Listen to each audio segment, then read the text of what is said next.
Let's turn now to Judges chapter 6. The fifth chapter of Judges, as you recall, is the Song of Deborah that rose out of the victory that God had given to the forces of Israel over Jabin, the king of Hazor, and his captain of his army, Sisera. The fifth chapter ends with, "And the land had rest for 40 years."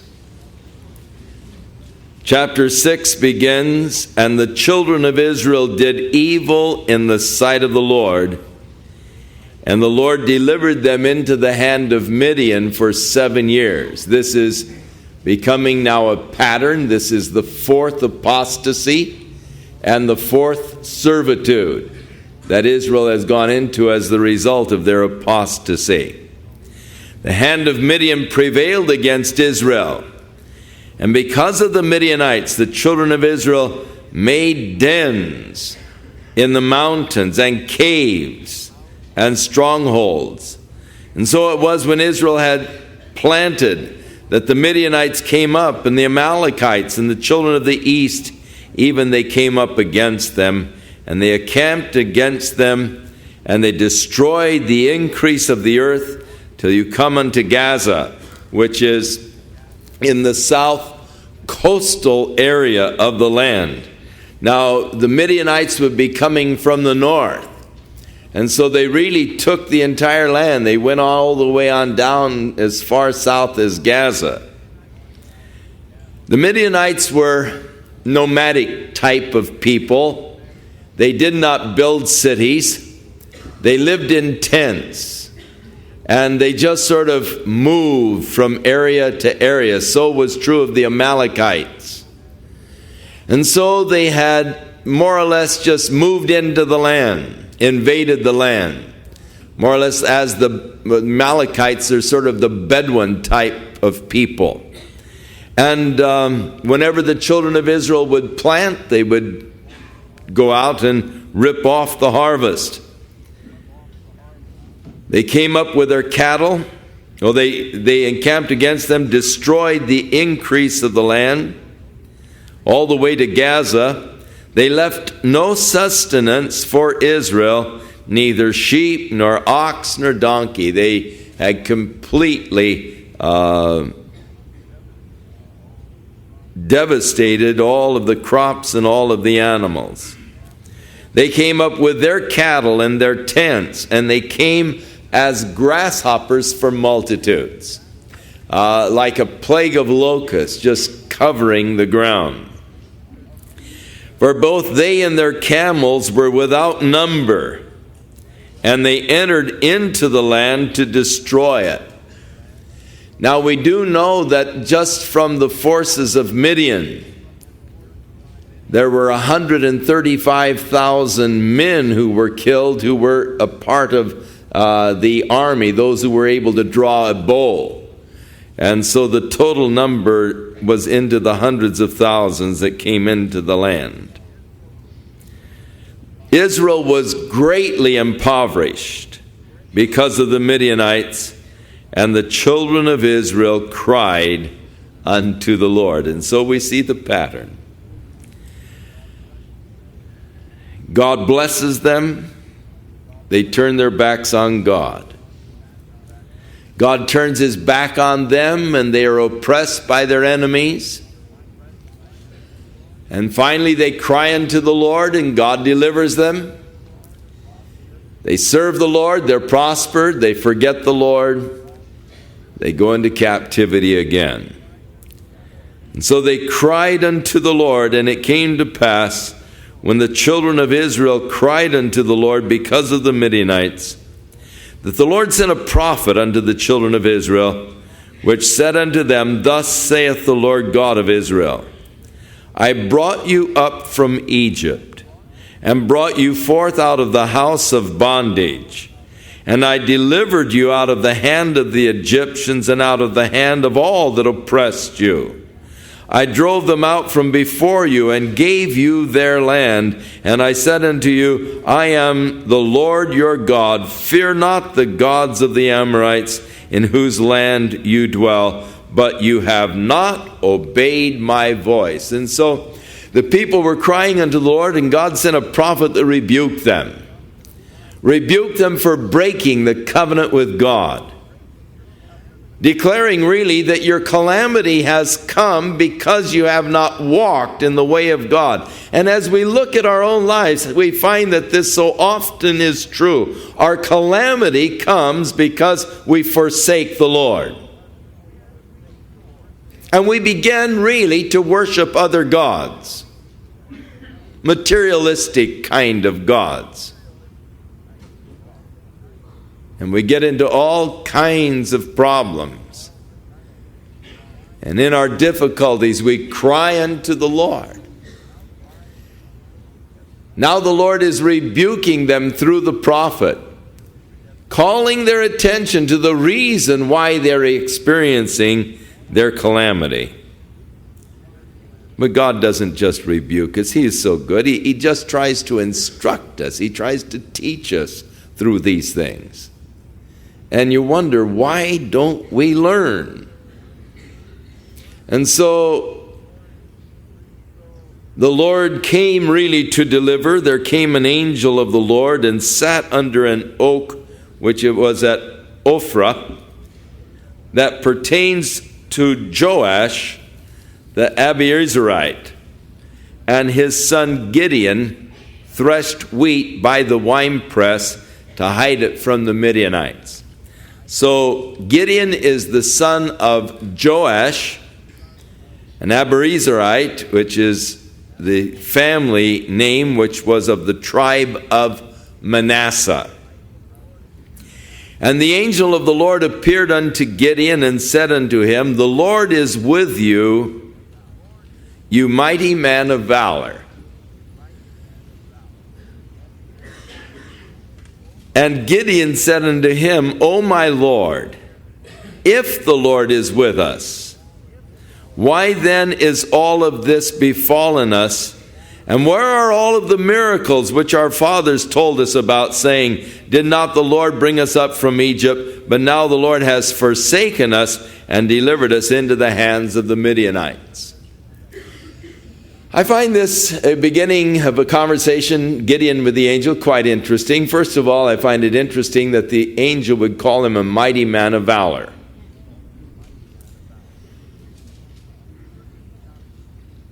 He surely did not perceive himself that way. And yet that's how the Lord looked upon him. The Lord's perception of him was better than his own perception. If we only realized how valuable we were in the sight of God. A lot of times we sort of deprecate ourselves. We put ourselves down. And yet the Lord places such tremendous value upon you. Paul the Apostle, when he wrote to the church at Ephesus, spoke of how he prayed for them.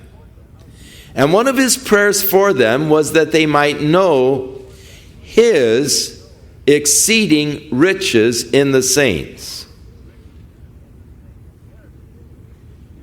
The inheritance, his exceeding inheritance in the saints. In other words, he was saying, if you only knew how much God prized and valued you. God was looking at Gideon and said, hey, you're a mighty man of valor. Gideon said, hey man, I'm nobody. Yet how the Lord perceives him. Secondly, Gideon arguing with the angel, he said, the Lord is with you. He said, hey man, if the Lord was with us, then where are we having all this trouble? Where are the miracles that our fathers told us about? They said that God, was able to work miracles. Where are they? We've been suffering oppression under these Midianites. So the Lord looked upon him and said, "Go in this your might, and you will save Israel from the hand of the Midianites. Have I not sent you?" And he said unto him, "O my Lord, wherewithal shall I save Israel? Behold, my family is poor in Manasseh, and I am the least in my father's house." God has the hardest time conscripting men to do his work. When God called Moses at the burning bush, he said, "Oh Lord, I can't go. I'm not eloquent. I can't speak." When God called Jeremiah, he said, "Oh Lord, I'm too young. They'll never listen to me." God calls Gideon, he said, "I can't go. My family is poor. One of the poorest families in the tribe of Manasseh, and I'm the least in the family."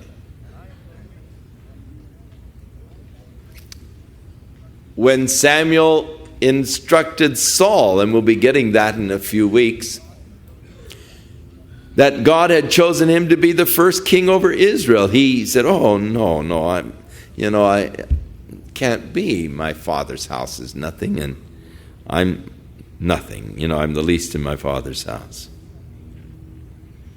And yet it is interesting that God so often chooses a man who is humble to do his work. And it's probably this very attitude of humility that God is often looking for when he is seeking a servant to go out and to do his work. The Lord said unto him, "Surely I will be with you." And that is God's answer to his sort of cry of weakness. "Lord, I can't do it." And the Lord's answer always to our sense of weakness and inability, the Lord's answer is always, "I will be with you." That's all I need. "Lord, I'm nothing. I can't do it." "I'll be with you." Well, if God be for us, who can be against us? "I will be with you, and surely you will smite the Midianites as one man." And he said unto him, "Now, Lord, is this for real? If I have really found grace in your sight, if you're really talking to me, am I just imagining all this is just would you just wait here a minute and let me go in and get a present for you or a sacrifice for you?" And he said, "I will wait. I will not depart." And so Gideon went in and he made ready a little goat and unleavened cakes. Didn't have time for them to rise, and so he just baked them without any waiting for them to rise. Out of an ephah of flour. The flesh he put in a basket, and he put the broth in a pot, and he brought it out unto him under the oak, and he presented it. And the angel of God said unto him, "Take the flesh and the unleavened cakes, and lay them upon the rock." So he came out with this basket, with this shish kebab, or the little goat that was prepared, and the unleavened cakes and this broth, and he says, "Set them there on the rock." And then he said, "Pour the broth over it." Now, this was it turned out to be a burnt offering and a peace offering. The meal, the cakes were a meal offering, which was the peace offering, the burnt offering, the goat, and the drink offering. Pour the broth over it. And so he poured the broth over it. And the angel of the Lord put forth the end of the staff that was in his hand, and he touched the flesh and the unleavened cakes, and there rose up a fire out of the rock and consumed the flesh and the unleavened cakes. Then the angel of the Lord departed out of his sight. So here was quite a manifestation. Now, in a couple of weeks when we get to Samson, we're going to find the angel doing much the same thing. Only the angel ascends up into heaven in the fire in the case of Samson. Maybe he did here. Maybe it's the same angel likes to pull this little stunt. But it's the awareness that Gideon had was that he had seen the angel of the Lord. And when Gideon perceived that it was an angel of the Lord, you see, he was wanting proof. You know, if I have found grace in your sight, if you're really talking to me, if this is for real, then wait and let me offer you a present. And when he did this, then Gideon perceived it was an angel of the Lord, and he said, "Alas, O Lord God, because I have seen an angel of the Lord face to face." And the Lord said unto him, "Peace be unto thee. Fear not, you will not die." How many times the words of God to us are peace be unto you? How many times God's word to us is fear not? How many times we need those words, peace. Our hearts are troubled over the issues of life. And God speaks and says, peace. We're fearful of the uncertainty of the future. And God says, fear not. Then Gideon built an altar there unto the Lord, and he called it Jehovah Shalom. Unto this day it is yet in Ophrah of the Abiezrites.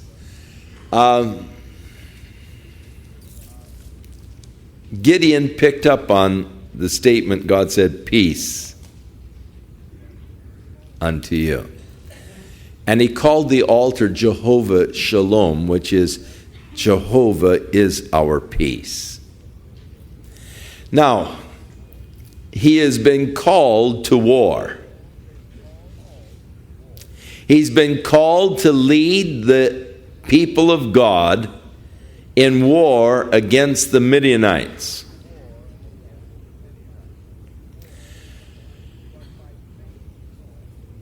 But by faith in the promise of God,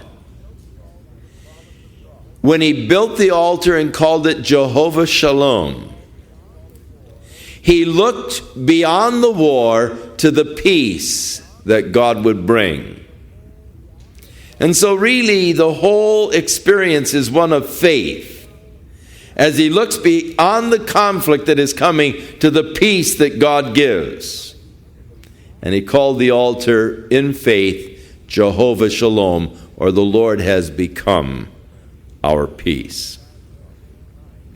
And it came to pass the same night that the Lord said unto him, take your father's young bullock, even the second bullock of 7 years old, and throw down the altar of Baal that your father has, and cut down the grove that is by it. The grove was the Ashereth, or the pillar unto the goddess Ashtaroth, the female counterpart to Baal. And so he is told to take this bullock and to break down his father's altar unto Baal and the grove that was by it, and build instead an altar unto Jehovah your God upon the top of this rock, and in the ordered place, and take the second bullock and offer a burnt sacrifice with the wood of the grove thou shalt cut down. So this wooden pillar that was worshipped as a monument to Ashtaroth was to be used to kindle the fire on the altar. And Gideon took 10 men of his servants and did as the Lord had said unto him. And so it was, because he feared his father's household and the men of the city, he could not do it by day, so he did it by night. Now, the people were pretty much into the worship of Baal. They were into idolatry. So much so that had he tried to do that during the day, there would have been one big confrontation. There would have been a battle. And so he decided he would do it at night while they were all asleep. He would go out there, break down the altar of Baal, and on that spot, the rock where the altar had been built, he would take the wood from the grove and build an altar unto the Lord and offer this bullock unto Jehovah. So when the men of the city arose early in the morning, and behold, the altar of Baal was cast down, and the grove was cut down that was by it, and the second bullock was offered upon the altar that was built, they said one to another, "Who has done this thing?" And they asked around, and they said, "It was Gideon, the son of Joash. He has done it." So the men of the city said unto Joash, "Bring out your son that he may die, because he has cast down the altar of Baal, and because he has cut down the grove that was by it." And Joash said unto them that stood against him, "Will you plead for Baal? Will you save him? Do you have a God that you have to rescue? Isn't your God able to take care of himself? He that will plead for him, let him be put to death." It shows you really how deeply entrenched was the worship of Baal in the hearts of these people. They're ready to kill Gideon because he broke down the altar of Baal. While it is yet morning, if he is a god, let him plead for himself, because one has cast down his altar. In other words, let him defend himself. I think how many times we find ourselves foolishly caught in the position of trying to defend God, as though God needs defense.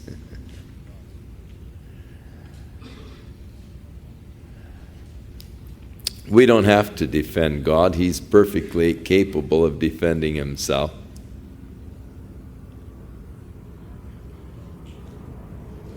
And so was the logic of Joash, the father of Gideon. If Baal is a god, let him defend himself.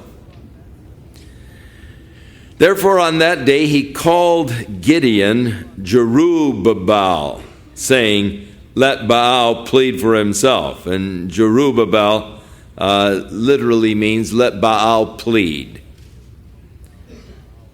because he has thrown down his altar. Then all the Midianites and the Amalekites and the children of the east were gathered together, and they went over and they pitched in the valley of Jezreel. Now Jezreel is the valley between Mount Gilboa and Mount Moreh. And it is in the eastern part of the valley of Megiddo. It is known as the valley of Esdraelon, or the valley of Jezreel, the valley of Megiddo. They all more or less run together. And it begins at Beth Shemesh, which is just up out of the Jordan River at the northern end of Mount Gilboa range. And the valley is about, probably 15 miles long and 12 miles wide. A very fertile valley. It is the valley where the final battle will be fought, the Battle of Armageddon.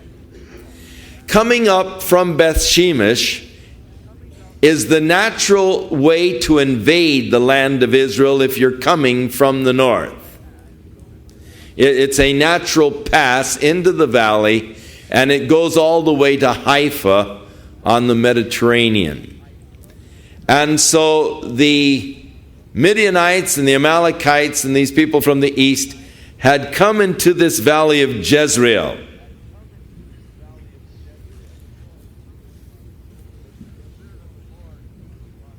But the Spirit of the Lord came upon Gideon, and he blew a trumpet, and Abiezer was gathered after him.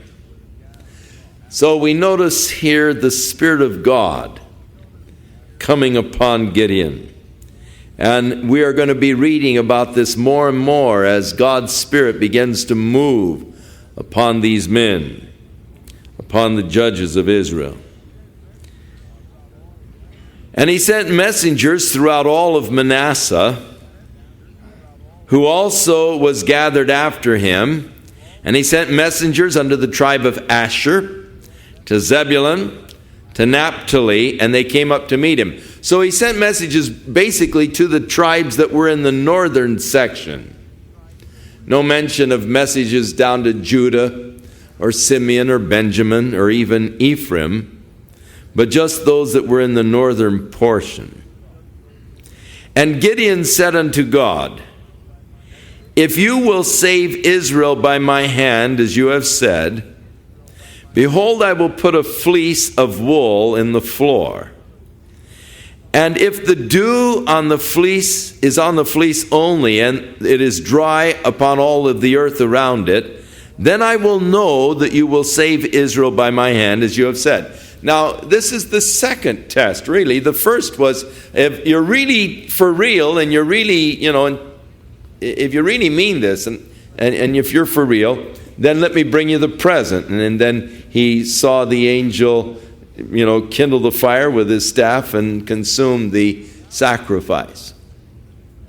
Now again, he is putting the thing to the test. He's uncertain still if God is really in this. And so Gideon put the fleece out on the ground. And on the next day, he thrust the fleece together, or he wrung out the fleece, the dew out of the fleece, and there was a bowl full of water. Then Gideon probably thought perhaps there is some kind of principle here that I'm not familiar with, some law of physics that I don't know. It may be that fleece always collects water. So he said, Lord, give me one more chance. I'd like to do it again tonight, only let's reverse it. In the morning, let the ground be covered with dew, and let the fleece be dry. And so the next morning, when the ground was covered with dew and the fleece was dry, Gideon determined that God had called him and would deliver the Midianites into his hands. Now, because of Gideon's putting out this fleece, it has instituted a practice by many people of creating some kind of a fleece whereby they might ascertain the will of the Lord or the plan of God. We find that even in the New Testament, they sought by drawing straws, so to speak, casting lots, to determine which of the two disciples should take the place of Judas Iscariot, whether it be Barsabas or Matthias. And when they cast the lots, the lot fell on Matthias, and he was numbered with the 12.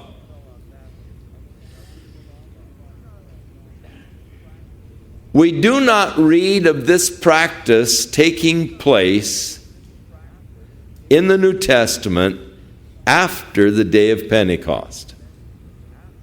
There is no further mention of people seeking to ascertain the will of God by casting of lots or by drawing straws or by any other method as God's Spirit began to direct the early church.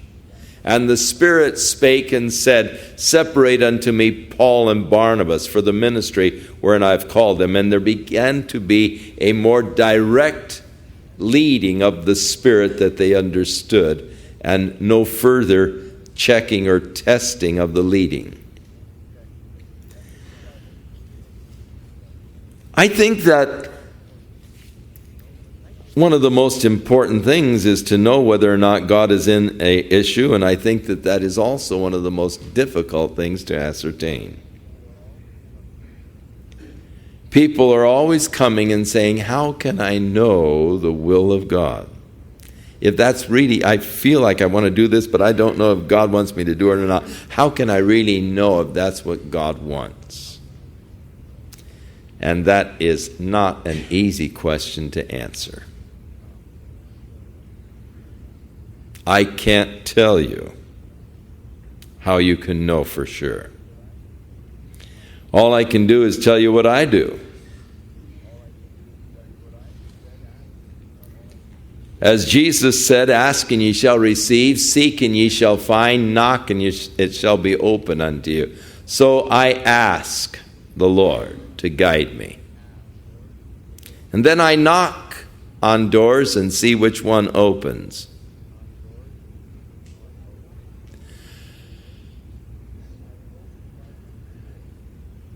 I don't try to force doors open. I think that a lot of times we make a mistake when we get something in our mind and we're determined that this is what God wants and we're going to see it through, no matter what. And we find ourselves constantly pushing, constantly under pressure, trying to push things, trying to make it happen. I don't think we have to make the things of God happen. I think that if we're in God's will, they're going to happen. The doors are going to open up. As the Lord said to the church of Philadelphia, I have set before you an open door that no man can shut. And if God is in it, God is going to bless it, and God is going to anoint it, and it's just going to flow. I think where we get into trouble is trying to make a program go, trying to keep a program alive, when God is maybe wanting to kill it. I don't think that we should have any artificial support systems on any program within the church. If it can't live on its own, then let's let it die. Let's not try to keep it alive with all kinds of efforts and energies of man. And I think that a lot of times we make a mistake in that we are, determined that this is what we're going to do, and we're going to push this thing through. Rather than say, hey, Lord, if this is what you want, we're available, we're open, do it, and we'll be glad to, do. God works, and He is able to work. He's able to open the doors He wants, and He's able to close the doors that He wants. And I have found that many times that at the time God was closing a door, I did not understand it, but yet I committed myself to it. Say, well, we tried.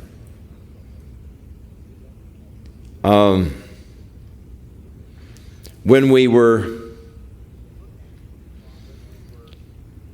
looking for property to build Calvary Chapel, we had found a piece of property over on Bay Street in Costa Mesa. In fact, it belonged to Theodore Robbins Ford. And they were going to sell us 2/3 of an acre to build our sanctuary. And at that time, we were planning a sanctuary for about 250 people. And that was a big jump from where we were. And Theodore Robbins was going to build the parking lot for his employees, but give us the use of the parking lot on Sundays for our services. And so we went to the Planning Commission of Costa Mesa and showed it to them, and they thought that it looked good. They told us. They said, it's always hard for churches to build parking lots and so forth, and this might be an interesting answer. And so we took it to the Planning Commission, and they denied our permit. And I was upset with the Planning Commission of Costa Mesa. I was upset with bureaucracy and the whole thing. We appealed it to the city council, and they were more diplomatic, more astute politicians. They granted us the permit, providing we would purchase enough extra property in case Theodore Robbins ever rescinded the parking lot. We would have enough property of our own to park the cars. The neighbors who were in the council meeting immediately tripled the prices of their property, figuring they had us over a barrel. But instead we said, well, evidently this isn't what the Lord wants. And we didn't, try to force it. We didn't try and push it. We walked away from it. I think now of what a foolish mistake it would have been to have bought that property. How God intervened.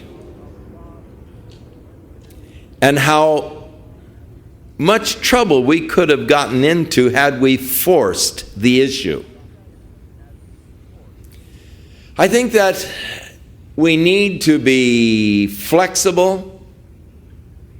We need to be open. But I don't think that we ever need to really just, do or die kind of force the issues. God is able to take care of things. And I think that it's when we get into that area of forcing issues that we can easily get out of God's will. Go beyond what God is seeking or desiring to do.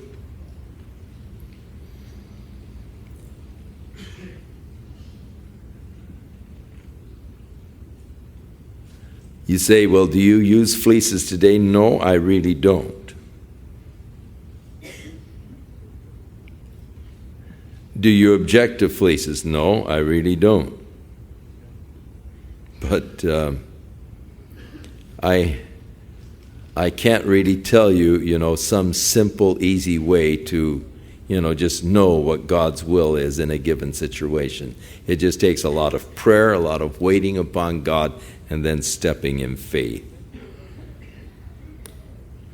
Then Jerubbaal, who is Gideon, and all of the people that were with him rose up early and pitched beside the well of Harod. Now the well of Harod is at the foot of Mount Gilboa, towards the southern end, approximately 8 miles from Beth Shemesh. And they gathered together and pitched their tents by the well of Harod, so that the host of the Midianites were on the north side of them by the hill of Moreh in the valley of Jezreel. So from the spring of Harod, and you can look out across the valley, and they could see the vast host of the Midianites out there. And the Lord said unto Gideon, the people that are with thee are too many for me to give the Midianites into their hands, lest Israel vaunt themselves against me, saying, my own hand hath saved me. It is interesting that though they were outnumbered by a vast amount, 135,000 Midianites were slain. There were 32,000 Israelites. Yet God said, if I deliver the Midianites to the 32,000, they'll vaunt themselves and they will declare what they have done. They won't give God the glory. God, when he works, desires to receive the glory for the work that he has done. He doesn't want man taking the glory that belongs to God. And yet there seems to be a prevalent danger of men taking the glory for what the Lord has wrought. God does not appreciate that. God did not want that. And so God said, cut the army down. Go out to the men and proclaim to the ears of the people, saying, whoever is fearful and trembling, the word afraid there in the Hebrew is trembling, Let him return and depart early from the Mount Gilead. And there returned of the people 22,000, and there remained only 10,000. And so God now is thinning out the forces in order that he might get men that he might use to bring the victory to Israel in such a way that God will get the glory for the victory. And the first that God eliminates are those that are fearful and those that are trembling. They were disqualified. God knows that those that are fearful are looking at the enemy rather than looking at God. God knows that those that are fearful in the midst of the battle can turn and run and create a panic among the people of God. God knows that those that are trembling are weak, cannot stand up to the fight. And so he sent home those that were fearful and trembling. And the Lord said to Gideon, the people are still too many. Bring them down to the water, and I will try them for you there. And it shall be that of whom I say unto thee, this shall go with you, the same will go with you. And whosoever I will say unto you, these shall not go with you, the same shall not go. So he brought the people down to the water, and the Lord said unto Gideon, every one that laps the water with his tongue, as a dog lappeth, him shall you set by himself. And likewise, every one that bows down upon his knees to drink. And the number of them that lapped, putting their hands to their mouth, were 300 men, but all of the rest of the people bowed down on their knees to drink the water. So the division was made between those that would cup the water in their hands and drink it out of their hands, and those who just got down and put their face in the water. And those who would cup the water, the 300, then God said, verse 7, by these 300 I will deliver the Midianites into your hand, and let the rest of the people go home to their own villages. So those who were not alert, those who did not have the sense of urgency, those who just buried their faces in the water were sent home. And God kept only those who had the awareness of the urgency of the hour, those that cupped the water in their hands and lapped it out of their hands. So the people took victuals in their hands and their trumpets, and they sent home the rest of Israel, every man to his own tent. And they retained the 300 men, and the host of Midian was beneath them in the valley. Now it came to pass that same night that the Lord said unto him, arise and go down to the host, for I have delivered them into your hand. Okay, Gideon, go down and wipe them out. But if you are afraid, now remember he sent home those that were afraid, those who were fearful and trembling. If you're afraid, if you are fearful,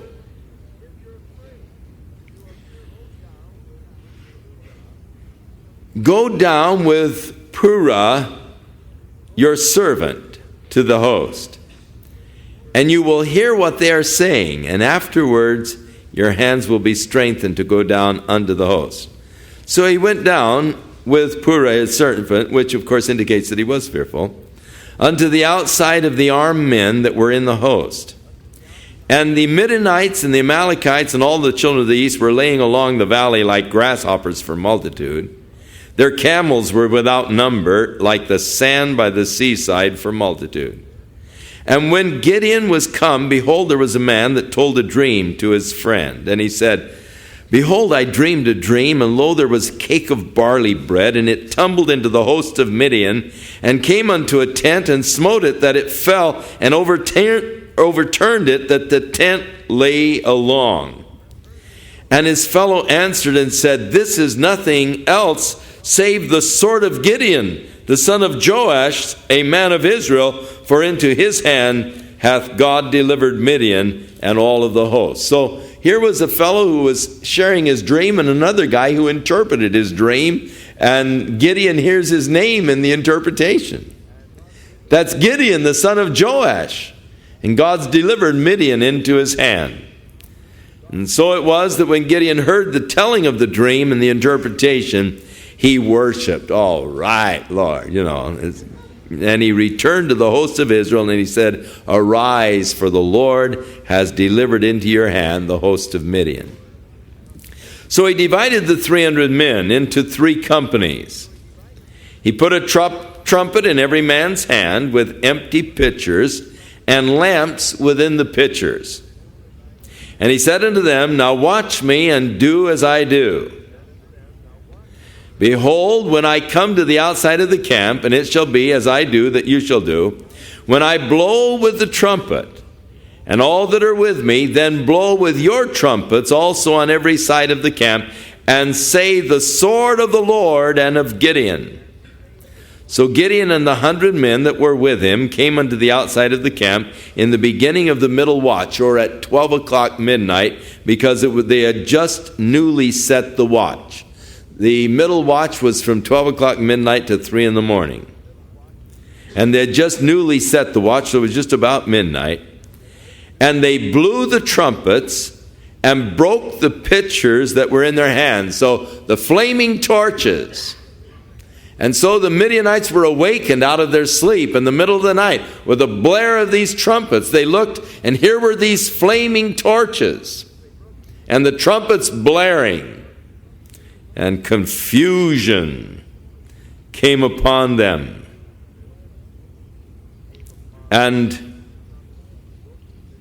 the 3 companies blew their trumpets, broke the pitchers, held the lamps in their left hands, trumpets in their right hands, and they cried, "The sword of the Lord and of Gideon." And they stood every man in his place round about the camp, and the host ran and cried and fled. Panic struck the Midianites. And the 300 blew the trumpets, and the Lord set every man's sword against his fellow. So they started swinging with their swords, but they were wiping out each other in the darkness there. Even throughout all the host, and the host fled to Bethshittah in Zererath, and unto the border of Abel Meholah unto Tabbath. And the men of Israel gathered themselves together out of Naphtali and out of Asher and out of all of Manasseh, and they pursued after the Midianites. Then Gideon sent messengers throughout all Mount Ephraim, saying to the tribe of Ephraim, "Come down against the Midianites, and take before them the waters unto Beth-barah and Jordan." In other words, go cut off the pass so that they can't cross over Jordan and escape. And the men of Ephraim gathered themselves together and took the waters unto Beth-barah and Jordan, and they took the 2 princes of the Midianites, Oreb and Zeb, and they slew Oreb on the rock, and Zeb they slew at the winepress of Zeb, and they pursued Midian and brought the heads of Oreb and Zeb to Gideon on the other side of Jordan. So they caught 2 of the princes, beheaded them, and brought the heads to Gideon. And the men of Ephraim said unto him, "Now why have you treated us like this? Why didn't you call us when you went out to fight with the Midianites?" And they did chide with him sharply. So here are troublemakers. Why didn't you call us? Had Gideon been defeated, there would have been a different story. You can be sure of that. But victorious, they're chiding. They're really getting on his case. And Gideon shows some real diplomacy here. He said unto them, "What have I done in comparison to what you have done? Is not the gleaning of the grapes of Ephraim?" Now the gleaning is going in and just picking the grapes after the harvesters are gone through. Those little grapes that are still there, just the gleanings. Are not they better than the vintage, that is the first picking of Abiezer? Man, you guys, your gleanings are more than our vintage. What have we done compared to you? God has delivered into your hands the princes of Midian, Oreb and Zeb. What was I able to do in comparison to what you did?" Then their anger was abated toward him when he said that. Very diplomatic, to be sure. And Gideon does show some depth of character. The men of Ephraim are going to do this again next week, but they're going to be dealing with a different kind than Ephraim, and they're going to wish they hadn't done it. They did it once too often. Gideon was gracious. The next guy won't be. And Gideon came to Jordan and passed over, he and the 300 men that were with him, and they were fainting. They were weak, and still they were pursuing. And he said unto the men of Succoth, "Give, I pray you, some loaves of bread unto the people that follow me, for they are faint, and I'm pursuing after Zebah and Zalmunna, the kings of Midian." And man, these guys have quite, names, don't they? Zebah and Zalmunna and Zib and Orib. They're just, their names are sort of terrifying. Zinzendor, Zalmunna, And the princes of Succoth said, "Are the hands of Zebah and Zalmunna now in your hand, that we should give bread unto your army?" And Gideon said, "Let me tell you something, fellas. When God has delivered Zebah and Zalmunna into my hand, I'm going to tear your flesh with the thorns of the wilderness and with the briars." Here he came to the men of Succoth. He was needing bread. He was needing supplies for his troops. But they were trying to play it safe. They said, "Hey, you haven't conquered them yet. What if they defeat you? Then they're going to come back and get even with us." And so they refused to help. And so he came to Penuel. And they answered him the same way as the men of Succoth. And so he said to the men of Penuel, "When I come again in peace, I'm going to break down your tower." Now Zebah and Zalmunna were in Karkor, and their hosts were with them. There were only about 15,000 left. Of all of the children of the east, they had already slain about 120,000 of them that drew the sword. And Gideon went up by the way of them that dwelt in the tents on the east of Nobah and Jogbehah, and he smote the host, for the host was secure. And with Zebah and Zalmunna fled, he pursued after them, and he took the 2 kings of Midian, Zebah and Zalmunna, and he discomfited all of their host. And Gideon, the son of Joash, returned from battle before the sun was up. And he caught a young man of the men of Succoth, and he inquired of him, and he said, "Describe to me the princes of Succoth and the elders of the city, even 77 men." And they came to the men of Succoth, and he said, "Behold, here is Zebah and Zalmunna, with whom you did upbraid me, saying, Are the hands of Zebah and Zalmunna now in your hand, that we should give you bread for your men that are weary?"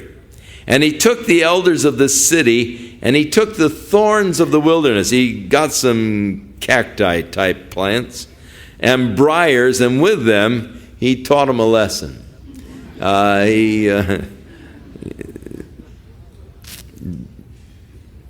Man, if they used, and they do grow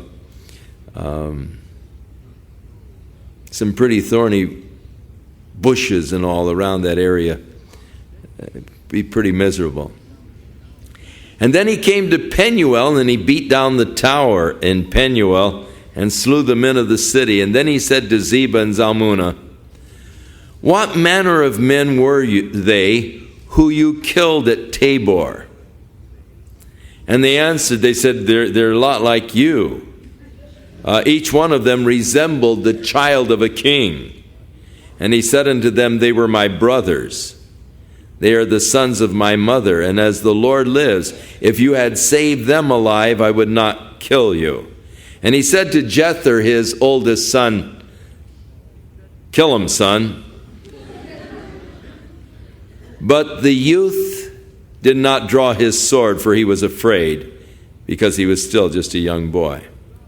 Then the king, Zebah and Zalmunna, said, "Rise up and fall on us, for as a man is, so is his strength." In other words, be a man. And Gideon arose and slew Zebah and Zalmunna, and took away the ornaments that were on their camels' necks. Then the men of Israel said unto Gideon, Rule over us and your sons and your sons' sons, for you have delivered us from the hand of the Midians. And Gideon said unto them, I will not rule over you, nor will my sons rule over you.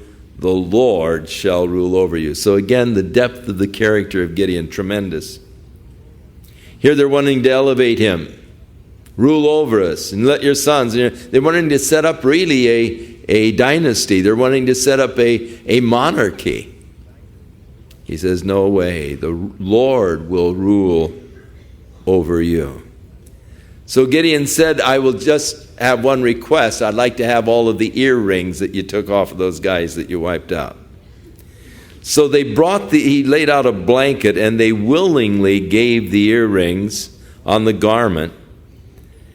And the weight of the gold in these earrings was about 50 pounds of gold. Pretty good amount. Besides all the ornaments and the collars and the purple raiment that were on the kings that he took, beside the chains that were about their camels' necks. So Gideon made an ephod. Now an ephod is sort of a divining instrument. The priest wore the ephod, and they would often come to inquire of the ephod, and it's spoken of in the Old Testament as a divining instrument, an instrument by which they could ascertain the will of God. And it could be that Gideon's purpose in this ephod is how it's actually pronounced, that the purpose in the ephod was to ascertain God's will. He made the ephod out of the gold that he was taken, but it became sort of a idol to the people of Israel. He put it in his city in Orpah there, and all of Israel went there whoring after it, and it became a snare unto Gideon and to his house. It became a real problem as it became an object of worship. And thus was Midian subdued before the children of Israel, and they lifted up their heads no more. That was the end of Midian's power. And the country was in quietness for 40 years during all of the days of Gideon. And Jerubbaal, the son of Joash, went and dwelt in his own house. And Gideon had, listen to this, 70 sons begotten of his own body, for he had many wives. And so this was a period beginning in Israel where there was a multiplicity of wives, but 70 sons. He had a concubine that lived in Shechem, and she also bore him a son whose name is called Abimelech. And we'll get in next chapter all about Abimelech and his treachery. Gideon, the son of Joash, died in a good old age, buried in the sepulchre of Joash his father there at Ophrah in Abiezerites. And it came to pass as soon as Gideon was dead, what do you suppose? The children of Israel turned again and went a-whoring after Baalim, and made Baal-berith their god. And the children of Israel remembered not Jehovah their God, who had delivered them out of the hands of all of their enemies on every side, and neither showed they kindness to the house of Gideon or Jerubbaal, namely Gideon, according to all of the goodness which he had shown to Israel. So in the next chapter we get the treachery against the sons of Gideon by the men and the rising of Abimelech. And we'll be taking next week, we'll be trying to take the next 3 chapters again, because we would like to get the whole story of Abimelech and Jephthah in, if possible. We might just make it to chapter 10, who knows. But anyhow, we'll go as far as we can. Again, important lessons that we can learn from this story of Gideon.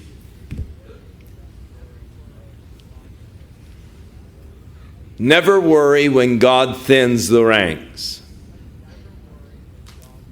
If God is cutting down the numbers, He's doing it for a purpose. It's interesting to me that God had to thin the ranks until it became ludicrous. 300 men against 135,000 that draw a sword. I mean, God made the odds so impossible that there was just no way that man could boast. You know, sometimes God lets things get so bad that only He could deliver, so that you can't possibly take any credit or glory for what happens at all. The Lord did it, man. Nothing I could do. You know, and I think it's sort of sad that we sometimes force God to make us get in such horrible straits before He can work. Because He knows our hearts. He knows how we like to glory. We like to say, well, now, I've got this program, and I just decided that this and this, and we're always ready to, bring glory to ourselves. Well, I set my mind, I determined that I was going to just correct my thinking, and I have been thinking the wrong way. When I decided to just, and we try to bring glory to ourselves. But God will not allow any flesh to glory in His sight. And so sometimes we just make it tough on ourselves because of our desire to glory, and God just lets it get worse and worse and worse as He sort of thins out the ranks until we say, hey, God, help, there's nothing I can do. Lord, this is hopeless, Lord. And then He works, and all I can say, well, man, it was a hopeless mess, but God took care of it. To God be the glory, great things He has done. Keep your eyes on God rather than upon the problems or the enemy. Looking at the enemy, fear will fill your heart. Looking at God, faith will fill your heart. Whatever you look at seems to grow. If you're looking at the problems, they grow, they compound, they get worse. If you're looking at God, He grows, gets greater. The more I look at God, the smaller my problems look. The more I look at my problems, the smaller God looks. I get overwhelmed by my problems. Keep your eyes on the Lord. Keep on a constant alert. Even when doing the necessary things of life like drinking water. Knowing that we are in a battle, we're facing an enemy. Be alert. Live in that sense of urgency. The urgency for prayer, the urgency for the reading and the studying of the Word, the urgency of getting the gospel out, the urgency of witnessing. Live in a sense of urgency, for these are desperate days. Make sure that I am in the will of God.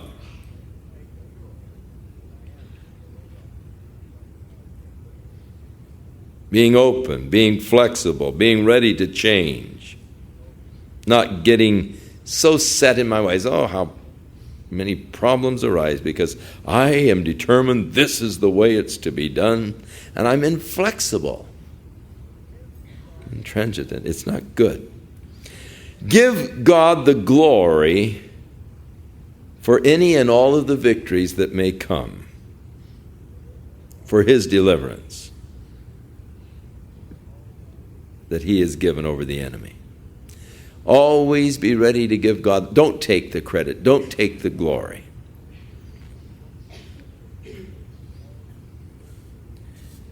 Important lessons. God help us. Hide them, Lord, in our hearts. May the Lord be with you. May the Lord bless you. May He keep you in His love. May He guide you through this week. And may we give thanks unto God continually for His grace and His mercy and His love towards us through Jesus Christ.